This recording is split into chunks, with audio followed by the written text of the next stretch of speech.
Hola criptitos y criptadictas, bienvenidos de nuevo al Bitcompendium. Mi nombre es David y hoy os traigo una nueva entrevista. Si tenéis dudas fiscales sobre Bitcoin o criptomonedas, no os preocupéis porque José Antonio Bravo ha venido a resolvernos todas. ¡Vamos con el vídeo!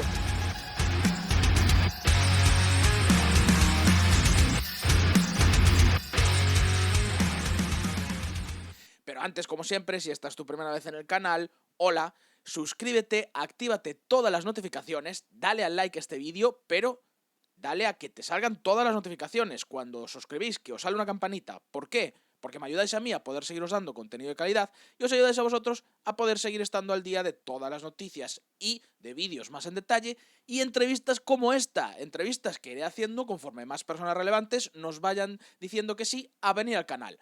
Vamos con la entrevista. Pues como os he dicho, hoy tengo el placer y el honor de poder entrevistar a José Antonio Bravo, que es una de las personas que, si no estáis muy enterados o no andáis por el mundillo de cripto o sois nuevos en el canal, es una de las personas en las que más se puede confiar y en las que más se puede pues preguntar dudas sobre fiscalidad dentro de este mundo de las criptomonedas.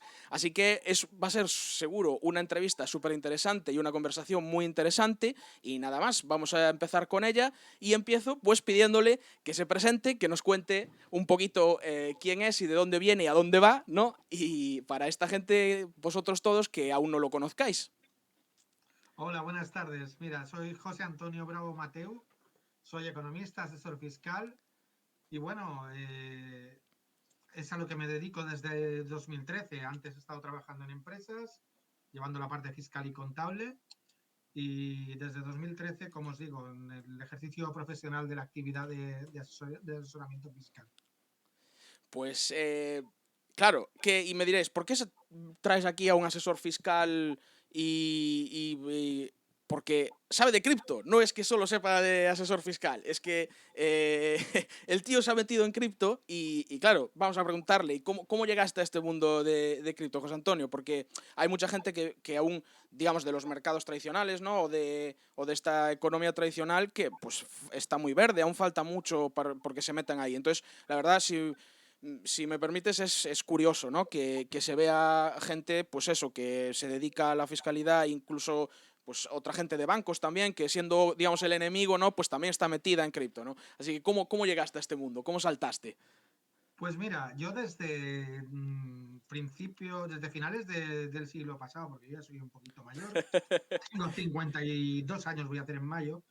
Estaba muy interesado en temas de software libre y de cómo funcionaba el software libre desde básicamente 1997-98.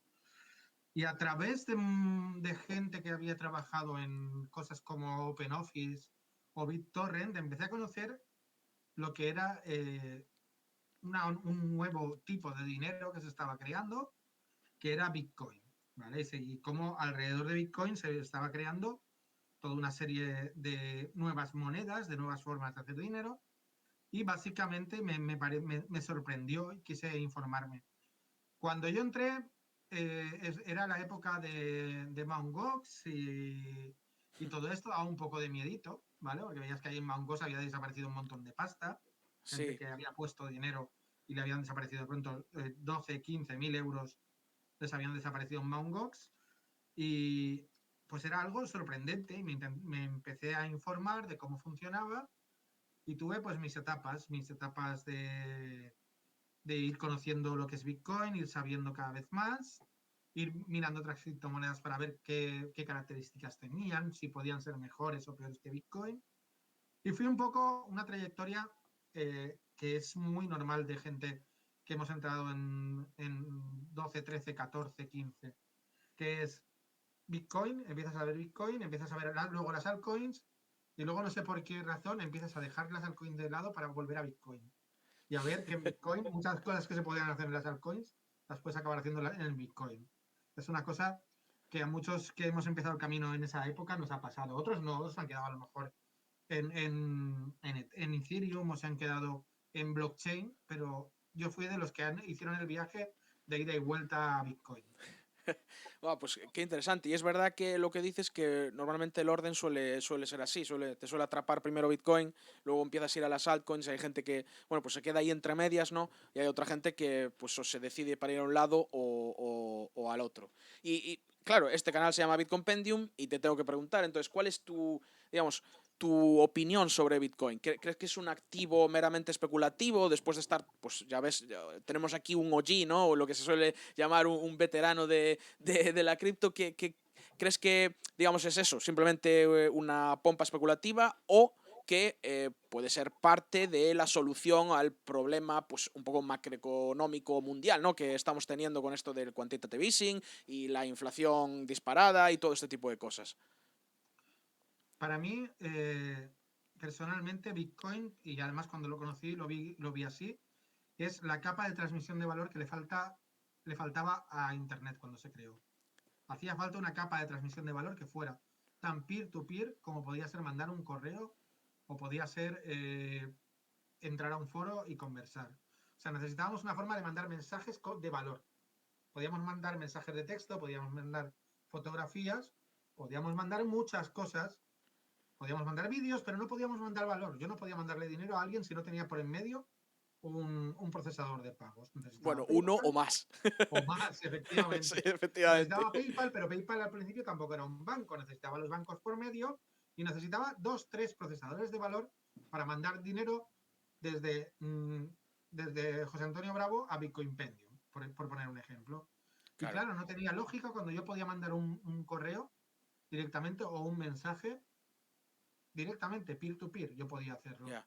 Entonces era la capa peer-to-peer que le faltaba a Internet.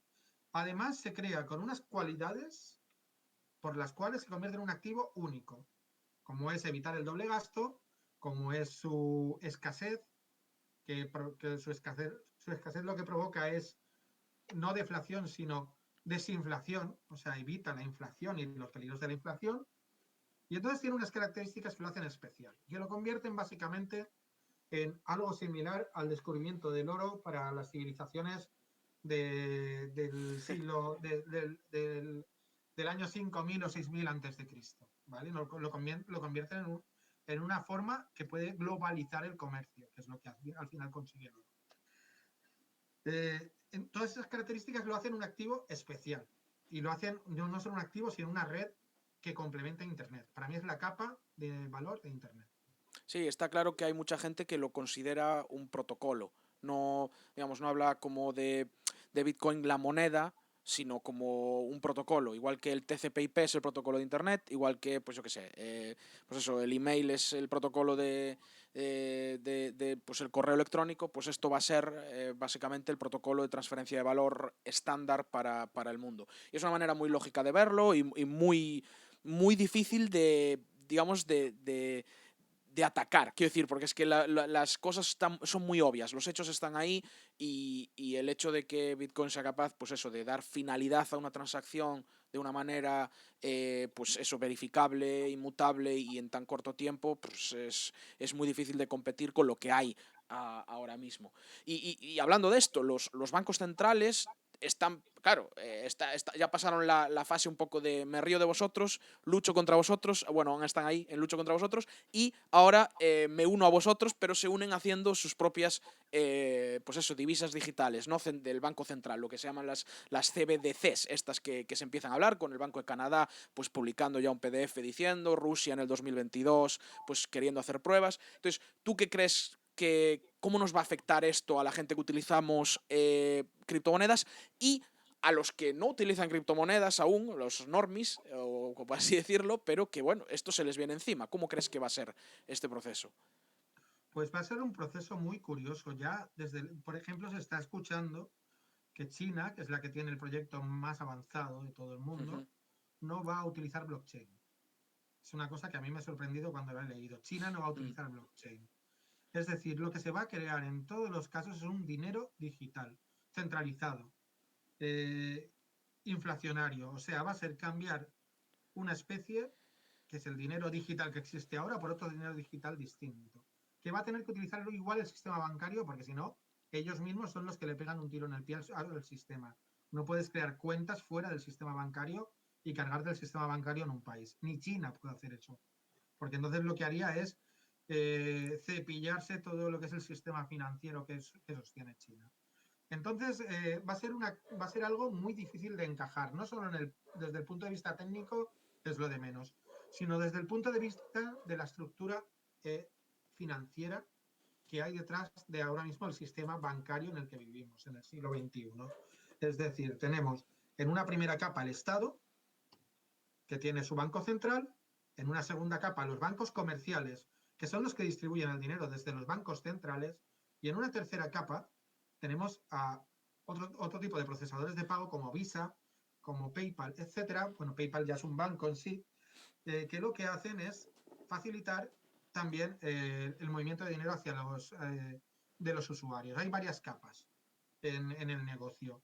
Incluso hay una capa que mucha gente no la conoce, que es entre bancos centrales. Hay un banco central internacional, que es el Banco de Pagos Internacionales, y los bancos centrales entre sí también se están pasando dinero entre ellos y cerrando operaciones entre ellos. Por tanto,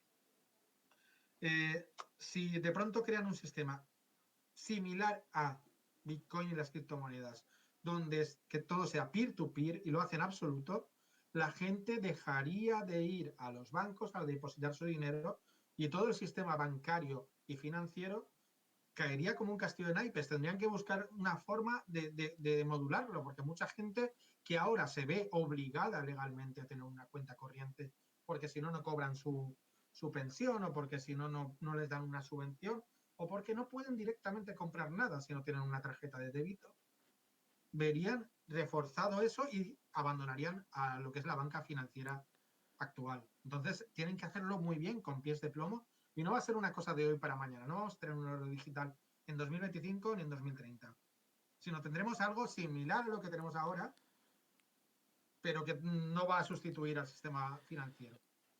Pues o sea, es difícil que, quiero decir, se tiene que dar prisa porque al final la bola de nieve de Bitcoin cada vez es mucho más gordo y ellos son los que están jugando, pues digamos, un poco contra reloj y los que tienen el problema de que si no sacan algo un poco que contrarreste esto, una divisa que pues está creciendo de manera orgánica y natural, no porque nadie la imponga, sino porque los usuarios ven el valor y la utilizan, pues cuidado, a ver cómo consiguen parar eso. Y a mí, por ejemplo, una cosa que me da miedo y que se comentaba en Twitter sobre las CBDCs es el hecho de que, digamos, los bancos centrales tengan acceso digamos, o te puedan emitir una cartera digital, pues, digamos, al usuario final. Porque, ¿qué les permite eso? Pues, por ejemplo, poner impuestos customizados a cada usuario, o te permite saber qué es lo que estás gastando, cuándo lo estás gastando y dónde lo estás gastando en todo momento, muchísimo más de la que ya no miran ahora. Entonces a mí esa es una parte, joder, que te da que pensar si lo hacen de esta manera. Claro, mira, eso es una de las cosas importantes a la hora de hablar de las CDBCs. Las CDBCs lo que potencian es la hipervigilancia del Estado sobre todos los movimientos financieros. Desde el hecho de que podrían cobrar directamente el IVA de los consumidores a las empresas desde la cartera, o sea, tú pagas tu 21% de IVA y ya se va al Estado directamente, ya no lo cobra la empresa. Para la empresa más cómodo, pero para ti, tú ya estás pagando un impuesto ya avanzado, hasta el saber en cada momento lo que estás haciendo y cómo lo estás haciendo. Si una criptomoneda de banco central, como las quieren llamar, pero que no lo veo, eh, no permite privacidad, la gente en un momento dado hay un sector de población que demanda privacidad, que demanda, sobre todo en Europa y en Estados Unidos, donde nos preocupa más, donde la privacidad ya empieza a ser hasta un derecho, es un derecho humano, o sea, no lo olvidemos Sí. que la privacidad es un derecho humano, pero ya empieza a ser un derecho fundamental la privacidad ante los múltiples ataques tanto de empresas como del Estado para saber todo lo que hacemos, esa especie de de grandes hermanos a los que confiamos nuestra vida, Facebook, Google, Sí. Twitter, etcétera, etcétera. Eh, la gente cada vez se preocupa más por la privacidad. Entonces, querrán utilizar monedas en las que la privacidad no sea, no que sea una privacidad por defecto, porque la privacidad por defecto es poco menos que ponerte una careta, ir con careta a todos los lados. Y aquí tú y yo estamos hablando de cara y no nos importa. Será cuando yo lo necesite y cuando yo lo precise, quiero tener esa privacidad. Igual que yo no quiero una casa que sea toda de vidrio para que mi vecino vea todo lo que hago, porque no le importa lo que hago. Hay actos de mi vida, actos financieros y económicos, que nadie debería saber que los hago, porque es mi derecho el poderlos mantener en la privacidad. Y que no quiere decir que se estés haciendo algo ilegal, para nada, pero es No, no. privacidad y esto es muy, a mí me parece, ¿no? Que, o sea, mi ideal, esto de rollo de idealista, sería que en algún momento los estados funcionaran como si fuera una empresa más que te da servicios, en el sentido de, si yo utilizo tu divisa euro, pues entonces me puedes cobrar los impuestos que tengas en tu divisa euro. Pero si yo estoy utilizando otra divisa que no es de tu jurisdicción y que tú no obligas a utilizarla, hay veces lo del el que me obligues a pagar impuestos sobre eso me parece un poco ambiguo y ojalá llegáramos a un momento, ¿no? Pues eso, que si yo estoy utilizando cripto, estoy utilizando cripto. Si en algún momento paso cripto a euro porque necesito hacer cualquier tipo de transacción en euros específicamente, pues porque vivo en España y tengo que pagar impuestos en euro, pues entonces, pues efectivamente, ya lo estoy diciendo, que me cobren en euros y que me cobren lo que me tenga que cobrar por pasar la divisa. ¿Pero tú crees que llegaremos Fíjate, algún día a eso? fíjate, yo lo veo de otra forma distinta. Yo lo veo más como en el libro como en el famoso libro de 1997. El del De la soberano compatibilidad. individual. Sí, el del Eh, individuo soberano, sí. en el cual el individuo se adhiere a una especie de sociedad, ¿vale? Tú no tienes por qué Ujú, pagar por dónde estés, sino por el tipo de servicios que vayas a recibir. Igual que ahora te puedes hacer socio, o sea, puedes comprar una suscripción de Netflix, que tú te ujú. conviertas en socio del Estado X o el Estado Y porque te guste lo que pagas y lo que recibes por estar en ese estado. Oye, Sí, mira, que yo soy como el que ahora se apunta, pues lo que hemos dicho, a Netflix claro. o paga su seguro con sanitario y tiene una serie de derechos a cambio de su dinero. O sea, que hay una competencia entre los estados que no necesariamente tenga que ver con dónde radiques, sino con lo que vas a recibir del Estado. ¿Por qué? Porque cada vez más servicios se pueden prestar de forma telemática. Yo no hace falta que vaya al médico que esté al lado de mi casa, sino que puedo ahora mismo, con una videoconferencia, incluso pasando datos en un futuro a través de Internet, podría el médico saber cómo hacerme un análisis de sangre o hacer un análisis genético o hacer cualquier tipo de cosa. Entonces yo lo veo más así, como estados de adscripción voluntaria y que no estén localizados en un territorio determinado. Yo pueda vivir aquí, pero pagar impuestos a un grupo determinado que son los que me proporcionan a cambio los servicios. Y si no quiero pagar nada, no recibiré ningún servicio. Y si quiero pagar más, estaré adscrito a ese estado al que pago más y recibo más servicios. Yo Claro. lo veo así. Eso sería, claro, sería, digamos, el máximo, ¿no? Que De hecho, hay aprovechamos gente que entonces. funciona así. De hecho, hay gente que Sí, funciona así ya. claro. Cualquier nómada Y, digital, sabes que funciona así. O sea, él decide a qué claro, estado le paga los impuestos. sí, y también lo estamos empezando a ver, este tipo de, digamos, de necesidades, ¿no? Y de inquietudes, pues mira, con el famoso caso de los youtubers que se van a Andorra. Es decir, sí es verdad que puede ser lógico que también se vayan, pues porque cada vez hay más gente que conocen allí, ya son famosos, allí no les conocen. Bueno, eso es una manera de verlo, pero otra manera de verlo también es el hecho de que bueno, pues tú eres libre de seleccionar qué estado te está dando las mejores, eh, digamos, eso, las mejores impuestos, las mejores condiciones para vivir en un país y que, bueno, ahí ya nos dejamos un poco si son antipatriotas o no, porque, bueno, ellos también tienen la voz para luchar un poco y en vez de irse, pues decir, oye, cambiemos esto, ¿no? Y que tienen visibilidad y que la gente luche, pero bueno, el caso es que se empiezan a ver este tipo de cosas, ¿no? Que la gente puede Correcto. decidir qué estado es quien le da mejor condiciones a nivel financiero y etcétera, y elegir irse para ahí. Y Muy bien. aprovechamos para, ya que salió el tema, recomendarle a la gente que lea El individuo soberano, que es un libro muy bueno y bueno, es un poco, digamos, que ellos dicen que no intentan profetizar, ¿no?, de lo que va a pasar en el futuro, pero sí es verdad que hacen una especie de, digamos, aproximaciones basándose en hechos que estaban pasando ya en los años 90 sobre lo que va a pasar en el futuro, sobre donde ellos creen que va a desembocar esas cosas, y es muy interesante porque, bueno, pues en muchas cosas están acertando, en otras estamos empezando a ver que pueden aceptar, y entonces es muy muy interesante que le echéis un vistazo. Y hablando entonces ya hablamos de los CDBCs, de cómo nos afectará a los individuos, pero ¿cómo tenemos que funcionar nosotros ahora actualmente con las criptomonedas? O sea, que hay mucha gente que no se quiere meter en las criptomonedas por el tema de la ambigüedad fiscal, precisamente, ¿no? Entonces, ¿qué tiene que hacer una persona de a pie? Ya no te digo que maneje grandes capitales, pero digo un ciudadano normal y corriente que pues un poco decida pues o invertir o ahorrar o comprar criptomonedas para estar tranquilo de conciencia con Hacienda. Mira, pues una de las cosas que tiene que tener claro es que Hacienda en España, y bueno, básicamente en todo el mundo, lo que considera Bitcoin no son dinero, no lo considera dinero de curso legal, evidentemente, ni tampoco lo considera una divisa. Lo considera básicamente una propiedad, un bien inmaterial que tenemos en propiedad y que se revaloriza o se desvaloriza con el tiempo, que tiene un valor de mercado y va cambiando. Entonces, durante en varias resoluciones ha ido perfilando cómo deben de ser los tributos que se pagan o sea, los hechos imponibles que se producen cuando tienes criptomonedas, y entonces los ha ido perfilando a través de consultas. En vez de hacer una norma o hacer una especie de manual de cómo debes tributar las criptomonedas, a lo que se ha dedicado es a contestar a contribuyentes que preguntaban, ¿y esto cómo lo encajo dentro de la legislación tributaria?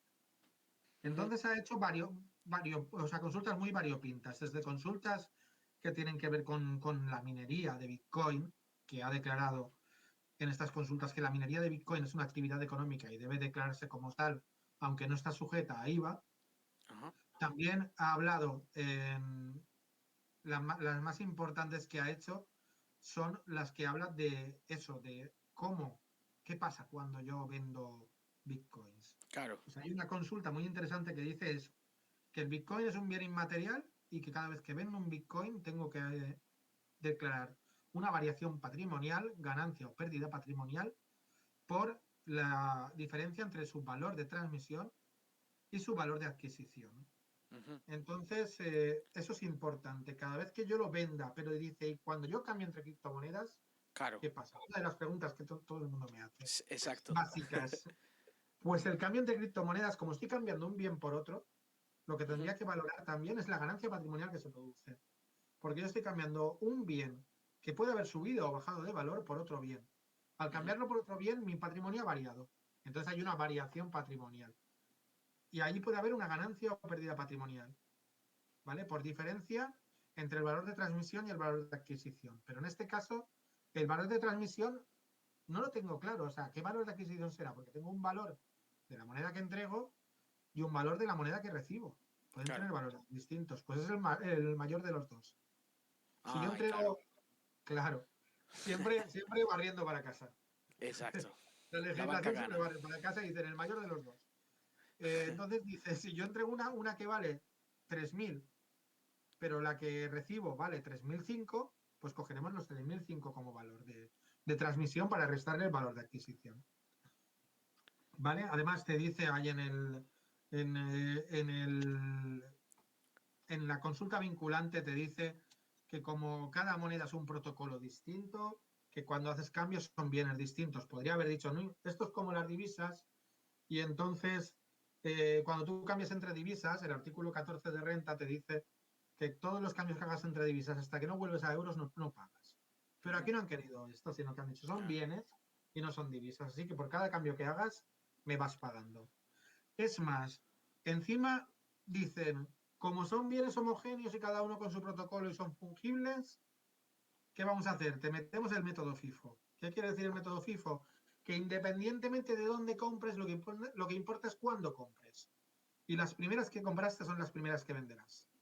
Es decir, yo Vaya. ahora compro una moneda en el exchange A Sí. y luego compro otra moneda en el exchange B. y la vendo al día siguiente, la del Exchange B, y el valor no me van a coger el del Exchange B, sino el del Exchange A. Aunque saben positivamente que la que he vendido es la del Exchange B, lo puedo demostrar. La No, banca es gana. la más antigua. ¿Por qué? La Porque banca así, gana. Clean, clean. claro, así ganan. Claro. Efectivamente, lo hacen igual que en las acciones, porque así ganan. Y, Y y- no, y claro, y la peña que hace trading, quiero decir, porque aquí no es como una acción que compras una acción o venta acciones y vendes después. Aquí hay peña que hace muchas transacciones al día. Ahora con los DEXs muchísimo más, quiero decir, y ya es correcto. anónimo y demás. ¿Qué pasa? ¿Van a tener que tener digamos, al dedillo todas y cada uno de los movimientos que hicieron o cómo es? Pues en teoría sí que hay que tenerlos todos al dedillo. Para eso se han creado aplicaciones Ujú. que funcionan muchas por página web, que incluso pueden ser muy anónimas, como CoinTracking, ¿vale? CoinTracking o Mm. CoinTracker, o Sí. ahora hay unos chicos en Zaragoza que están desarrollando InvestAccess.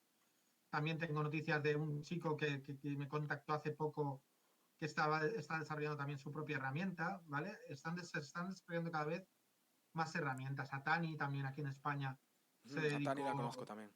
sí, Atani también en su momento quiso ser eso, un agregador. Esta que te digo yo nueva se llama, ni me acuerdo, sí, la tengo aquí. Esta nueva saldrá dentro de poco, se llama Tributa Cripto, ¿vale? Van a salir cada vez más aplicaciones necesarias para hacer todo el tracking de criptomonedas. Porque al final vale la pena, ¿eh? Yo, mucha gente que me pregunta y me dicen, pero ¿cómo puedo tener yo el recuento de todas estas operaciones? Pues les digo, piensa en, por ejemplo, una empresa que haga 10, 12 mil ventas al día. Claro, tienen que tener un registro de facturas emitidas, facturas recibidas y tener una contabilidad.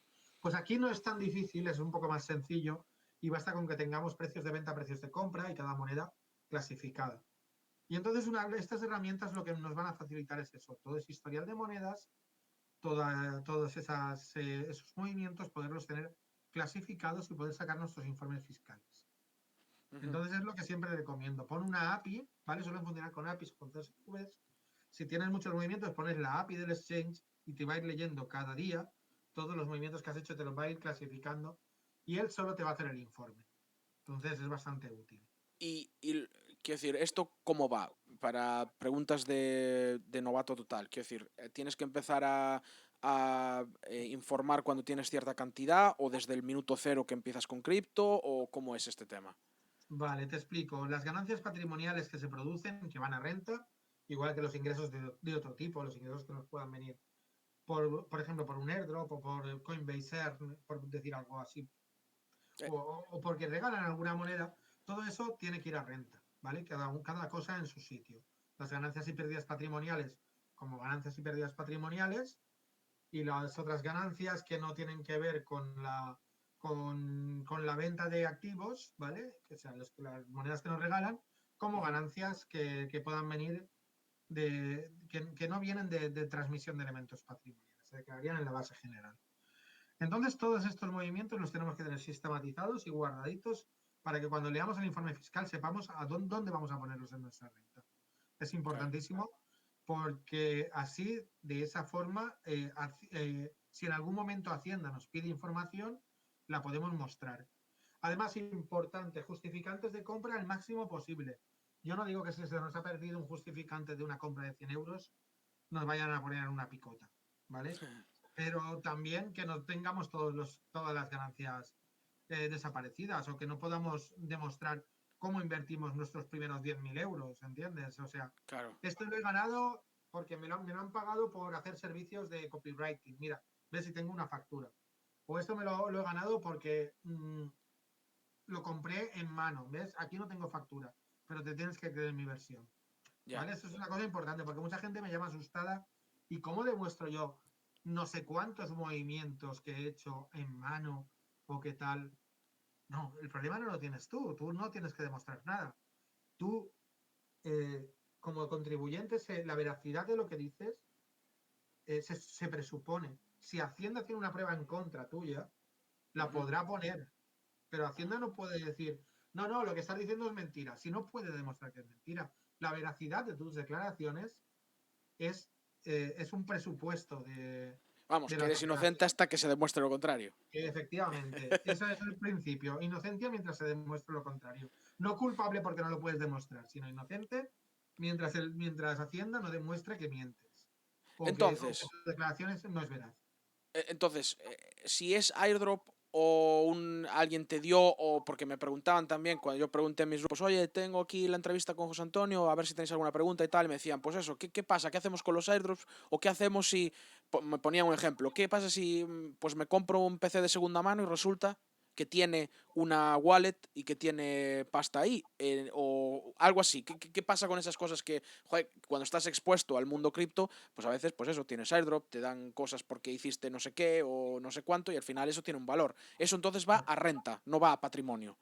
No, no va a renta. O sea, tenemos que distinguir muy bien renta y patrimonio. Renta son las rentas que hemos, como bien dice la palabra, el impuesto sobre la renta de las personas físicas, graba todas las rentas que la persona física ha recibido durante el año. ¿Vale? Coge Ujú. todos los incrementos de valor que ha tenido nuestro patrimonio, los va poniendo ahí y te va diciendo todas estas rentas que has recibido, salvo las que ya tributen por otros impuestos, como sucesiones y donaciones, me las pones aquí. Y Claro. entonces tú las tributas ahí. ¿Vale? Y por otro lado tendríamos patrimonio, que es una foto fija. Patrimonio es algo parecido a una foto de cómo está nuestro patrimonio el 31 de diciembre. Y hacemos fotos a diferentes momentos, ¿vale? Y en esta foto Vale. parece que tengo, o en esta lista parece que tengo tanto patrimonio y en estas listas, por decirlo de alguna forma, de lo que tenemos. Ujú. Entonces, de una forma u otra, son dos impuestos distintos. Patrimonio tiene unos límites bastante altos, ¿vale? Que van desde los 400.000 euros de Aragón a los 700.000 de la mayoría de comunidades autónomas y luego a los 2 millones de euros que son en Madrid, que además no se paga nada en Madrid. Pero hasta 2 millones de euros de patrimonio no hay que hacer declaración. Entonces tenemos ese impuesto de patrimonio que es para ya grandes, llamémosle grandes patrimonios, aunque para algunos esos grandes patrimonios es algo normal, ¿vale? Sobre todo pensemos en herencias de casas que están en sitios centrales, o lo que le puede pasar a mucha gente con un mercados bull run, que vengan de hace 4 o 5 años, que se encuentren de pronto con tengo aquí 1 millón de euros y como narices lo declaro. Claro. Entonces, eso sería el impuesto de patrimonio. Lo que tienes a 31 de diciembre, o sea, el día 31 de diciembre tengo tanto y lo declaro. Y el impuesto sobre la renta es lo que va sumando rentas a nuestro patrimonio. ¿Vale? Eso ahí entran las ganancias y pérdidas patrimoniales, por un lado, los rendimientos de capital mobiliario, es decir, cuando nosotros cojamos y en una aplicación tipo Nexo, BlockFi, etcétera, ponemos nuestras criptomonedas y nos dan un rendimiento periódico, serían rendimientos de capital mobiliario, como sería si pusieran una imposición bancaria y me dieran intereses. Ujú. Y por otro lado tendríamos los airdrops y los regalos que irían a ganancias patrimoniales que no proceden de elementos patrimoniales. ¿Por qué diferencia entre unos y otros? Bueno, y el minado, que tampoco lo hemos dicho, el minado como Bueno, actividad económica, ya. que también tendrías ahí un beneficio que iría Claro. a tu renta. Entonces tendríamos, por un lado, eh, lo que va a la base general, a la que va desde el 10 al 48%, que ahí estaría la actividad económica del minado y los airdrops que voy recibiendo, ¿vale? Eso es bueno, la base general. Y luego tenemos la base especial del ahorro, que es una base que se paga menos, ¿vale? Que tiene unos tipos más bajos, de 19, 21, 23, máximo 26%, que sería donde van nuestras ganancias y pérdidas patrimoniales y nuestros rendimientos del capital mobiliario. Ujú. Y ya te pongo el caso más, es ¿qué pasa con un airdrop que yo vendo? Porque claro, entra como airdrop y va a renta, pero yo lo vendo y entonces eso ya es, digamos, un bien patrimonial. Quiero decir, ya entraría como parte de bien patrimonial. En ese periodo de fiscal, ¿cómo lo declaro? ¿Como uno o como el otro? Vale, pues lo declararías de las dos formas. Por un lado, tendríamos la entrada en tu patrimonio del airdrop. Supongamos que las monedas que recibo del airdrop Sí, tienen un valor, son Uniswap, y tienen sí, un valor de 1.200 euros, ¿vale? vale, Supongamos que estamos hablando del airdrop Uniswap. En correcto, ese momento me han dado 1.200 euros que van a mi renta general, ¿vale? Y entonces me vale. anotaría yo 1.200 euros de ganancia patrimonial que no procede de la transmisión de elementos patrimoniales. Ujú. Y eso a la vez va a ser el valor de adquisición de esas monedas, de esos UMIs Vale. que tengo en mi cartera. Cuando las vendo, la diferencia, o sea, supongamos que las vendo por 1.500, pues la diferencia entre 1.500 y 1.200, esos 300 euros de diferencia, Ujú. sería una ganancia patrimonial, que irían Vale, a vale, vale. otra base distinta. Entonces estamos Vale. dividiendo en un momento dado, que es cuando las recibimos, un valor que tienen, y luego el resto de valor, que también puede ser negativo, iría a Claro. ganancias o pérdidas patrimoniales. Perfecto, entendido.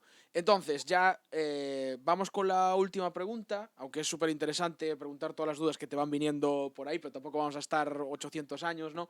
Y es un poco con pues este anteproyecto, esta nueva, esta que se está hablando ahora, ¿no? Que salió pues en distintos BOEs mencionadas las criptomonedas y que iban pues a mirar que tuvieras la wallet, pues saber la identidad, ¿no? De las wallets que están conectadas a los exchanges y demás. Entonces, acláranos un poco, ¿qué es lo que tenemos que temer o no temer o aclarar sobre esto para... ¿De qué están hablando ahí? Porque son tan ambiguos que a veces...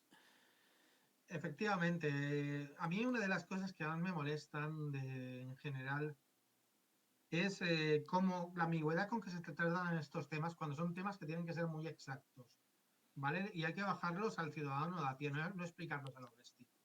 Yo cuando vi las declaraciones de la ministra de Hacienda diciendo que prácticamente los que tengan criptos van a tener que declarar todo lo que tengan, me fui corriendo a ver el anteproyecto porque yo creía que lo Claro. había leído bien. Dije, a ver si lo han cambiado en el camino. Ya. Porque en el anteproyecto no aparecía esto, en el anteproyecto lo que aparecía es el que tenga criptomonedas en el extranjero. Hablaban de la declaración de bienes en el extranjero, el modelo 720 famoso. Hmm. Claro, y me fui a esto y lo que vi es dos tipos de obligaciones.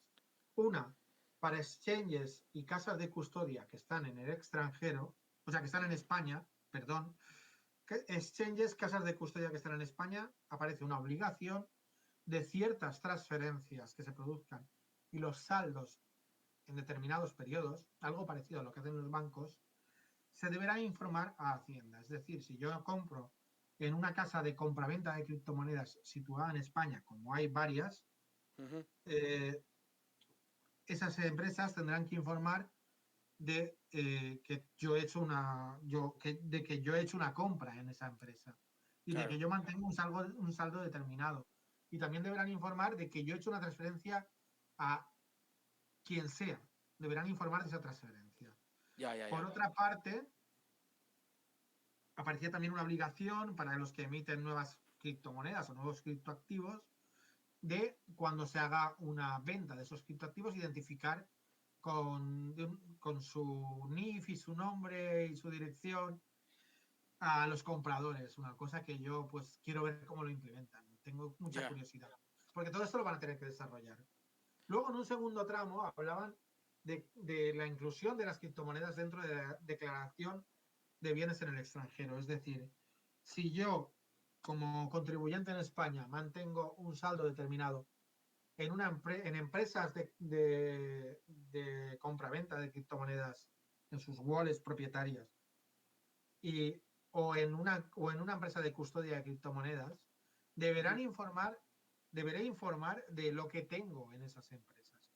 Es Ujú. decir, si yo en cualquier exchange situado en el extranjero o en empresas de custodia como la que va a montar un banco español en Suiza, tengo importes que superan determinado importe que se fijará reglamentariamente, pero que yo supongo por el resto de bienes que aparecen en la declaración de bienes en el extranjero, que estará sobre los 50.000 euros, tendré que Ujú. informar entre enero y marzo del año siguiente de, mire, yo al final del año o en el cuarto trimestre tenía tanto dinero aquí, mire, aquí tenía criptomonedas por valor de tanto y aquí tenía criptomonedas por valor de tanto y así consecutivamente. No sé si lo querrán a detalle, porque de momento hay que desarrollarlo todo eso reglamentariamente, o si Claro. querrán una especie de cosa burda, así diciendo, en el exchange tal de Islas Caimán tengo 20.000. En el exchange tal de las Comoras tengo 30.000. Ya. Ya veremos cómo lo instrumentan, pero de momento no hay que declararlo hasta que no se apruebe ese proyecto de ley. Y está siendo todo lentísimo, como porque tienen otros problemas más grandes, parece ser. Sí. Sí. pues no hay que informar de nada. Vale, pues en principio nos quedamos tranquilos con que es más bien hacia las entidades que custodian o dan servicios de criptomonedas, que son los que tendrán un poco que dar esa información por el mero hecho de que están haciendo un negocio, que están dando un servicio y tendrán que informar sobre ese servicio al gobierno de España. Pues nada, nos queda clarísimo y muchísimas gracias por aclararnos todo y por todas estas respuestas a las preguntas fiscales que han sido súper interesantes y que nada, de verdad te agradezco que te hayas pasado por el canal. Y no sé si te apetece decirles algo a la gente, por ejemplo, darles un consejo para que empiecen a meterse en este mundo de cripto, sobre todo para la gente que tiene pues esas un poco, digamos, miedos, ¿no? Por el tema de fiscalidad y demás, y que cada vez seamos más los que utilizamos esta tecnología. Sí, pues mira, el consejo básico es que todos los que estamos en cripto somos principiantes. Estamos dentro de ese 2-3% de la población que está adoptando una nueva tecnología. ¿Vale? No tiene, hay que perderle el miedo. Podemos cometer errores. Yo cometo errores, todo el mundo comete errores. Pero tenemos que ser conscientes de los errores que cometemos. Porque nos van a pasar miles de cosas, pero no nos deben desanimar. Yo he perdido carteras. Yo he dado a veces criptos, que lo pienso ahora, y yo digo, si yo he regalado a veces 0,2 bitcoins a alguien en un meetup de bitcoin, si las hubiera guardado sería rico, sí, pero Claro, tampoco tampoco hubiera hecho lo que esa labor de difusión, pues que le pierdan claro. el miedo, o sea, que se informen, sobre todo una cosa importante, no hay que invertir en criptomonedas, hay que invertir en una tecnología. Y yo por eso a veces me llaman maximalista de Bitcoin, porque yo he invertido en una tecnología determinada. O sea, yo pongo la carne en el asador por una tecnología determinada en la que creo.